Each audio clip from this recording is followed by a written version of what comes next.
Bismillahirrahmanirrahim. Assalamualaikum warahmatullahi wabarakatuh. Selamat sore, salam sejahtera bagi kita sekalian. Shalom Salve, Om Swastiastu, Namo Buddhaya, salam kebajikan. Terima kasih saudara-saudara sekalian, teman-teman dari media, saudara-saudara sekalian.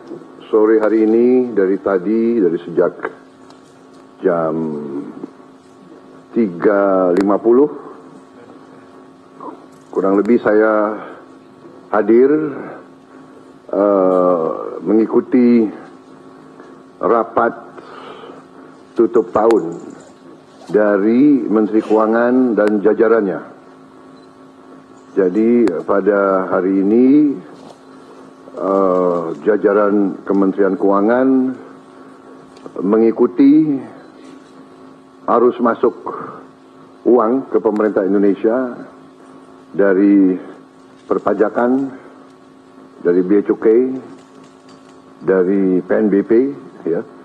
Kemudian karena tepat pada waktu nanti 00 berarti tahun anggaran 2024 ditutup. Tadi saya diberi paparan oleh Menteri Keuangan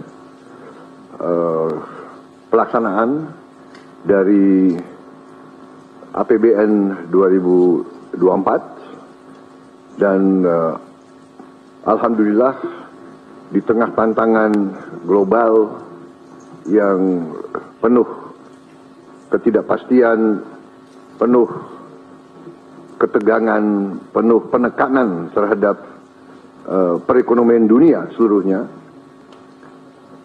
yang mempengaruhi harga-harga komoditas, yang ujungnya mempengaruhi penerimaan kita, juga mempengaruhi harga-harga minyak dan gas. Ternyata kita masih bisa mengelola keuangan negara dengan prudent, dengan bijak, dengan hati-hati, dan kita masih mampu untuk mengendalikan defisit kita dalam koridor yang masih cukup hati-hati dan cukup mampu kita kelola. Dalam hal ini juga saya kira ada baiknya juga saya menyampaikan beberapa hal tentang kenaikan tarif pajak pertambahan nilai PPN yang mungkin masih ada suatu keraguan-raguan atau suatu pemahaman, ya, yang tepat, sehingga saya setelah koordinasi dan diskusi dengan Menteri Keuangan dan jajaran beberapa kementerian lain, saya merasa perlu bahwa untuk menyampaikan sendiri masalah PPN 12% ini. Jadi saudara-saudara sekalian, kenaikan tarif pajak pertambahan nilai menjadi 12% ini merupakan amanah, merupakan perintah dari Undang-Undang Nomor 7 Tahun 2021 tentang harmonisasi peraturan perpajakan. Jadi, sesuai kesepakatan pemerintah Republik Indonesia dengan DPR tahun 2021, kenaikan tarif dilakukan secara bertahap dari 10% menjadi 11% mulai 1 April 2022. Ini sudah dilaksanakan. Dan kemudian perintah undang-undang dari 11% menjadi 12% pada 1 Januari 2025. Besok. Kenaikan secara bertahap ini dimaksud agar tidak memberi dampak yang signifikan terhadap daya beli masyarakat, terhadap inflasi, dan terhadap pertumbuhan ekonomi. Saudara-saudara, sudah merupakan sikap pemerintah yang saya pimpin, juga saya yakin juga pemerintah pendahulu saya, bahwa setiap kebijakan perpajakan harus selalu mengutamakan kepentingan rakyat secara keseluruhan, perlindungan daya beli rakyat, serta mendorong pemerataan ekonomi. Komitmen kita adalah selalu berpihak kepada rakyat banyak, berpihak kepada kepentingan nasional, dan berjuang dan bekerja untuk kesejahteraan rakyat. Karena itu, seperti yang sudah saya sampaikan sebelumnya dan telah berkoordinasi dengan DPR RI, hari ini pemerintah memutuskan bahwa kenaikan tarif PPN dari 11% menjadi 12% hanya dikenakan terhadap barang dan jasa mewah. Ya, saya ulangi ya supaya jelas. Kenaikan tarif PPN dari 11% menjadi 12% hanya dikenakan terhadap barang dan jasa mewah, yaitu barang dan jasa tertentu yang selama ini sudah terkena PPN barang mewah, yang dikonsumsi oleh golongan masyarakat berada, masyarakat mampu. Contoh,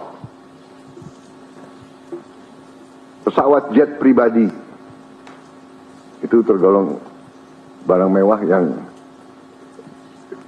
dimanfaatkan ataupun digunakan oleh masyarakat papan atas. Kemudian kapal pesiar, yacht, ya, motor yacht. Kemudian rumah yang sangat mewah, yang nilainya di atas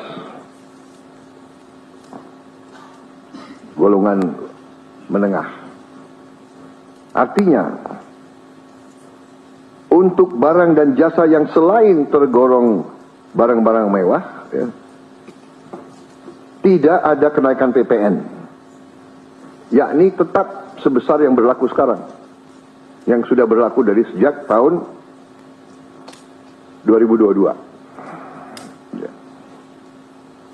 Untuk barang dan jasa yang merupakan kebutuhan pokok masyarakat, yang selama ini diberi fasilitas pembebasan atau dikenakan tarif PPN 0%, masih tetap berlaku. Ya, saya ulangi, barang dan jasa yang merupakan kebutuhan pokok masyarakat, yang selama ini diberi fasilitas pembebasan dari pajak, ya, yaitu PPN 0% masih tetap berlaku.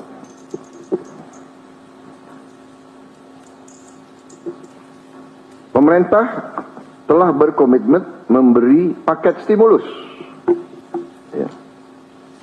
Nilai stimulus itu adalah 38,6 triliun. Seperti yang pernah diumumkan sebelumnya. Bantuan beras untuk 16 juta penerima bantuan pangan, 10 kg per bulan. Diskon 50% untuk pelanggan listrik dengan daya maksimal 2200 volt. Pembiayaan industri padat karya.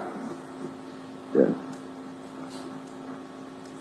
Insentif PPh pasal 21 bagi pekerja dengan gaji sampai dengan rupiah 10 juta per bulan. Kemudian bebas PPh bagi UMKM beromset kurang dari 500 juta per tahun dan lain sebagainya. Jadi paket stimulus ini nilainya semua adalah 38,6 T. Untuk barang dan jasa yang dibutuhkan oleh masyarakat banyak,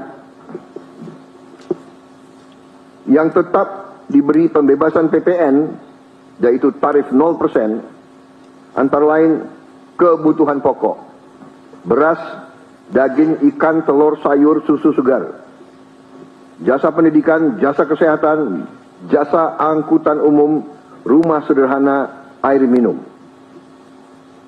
Saudara-saudara, dengan ini saya kira sudah sangat jelas bahwa pemerintah akan terus berupaya untuk menciptakan sistem perpajakan yang adil dan pro rakyat. Saya kira hal-hal yang lebih teknis akan ditindaklanjuti oleh kementerian-kementerian yang terkait dan semua lembaga yang terkait. Saya kira itu saja dari saya. Terima kasih.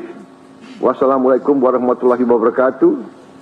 Sharom Salve, Om Santi Santi Santi, Om Namo Buddhaya, salam kebajikan, dan selamat malam tahun baru.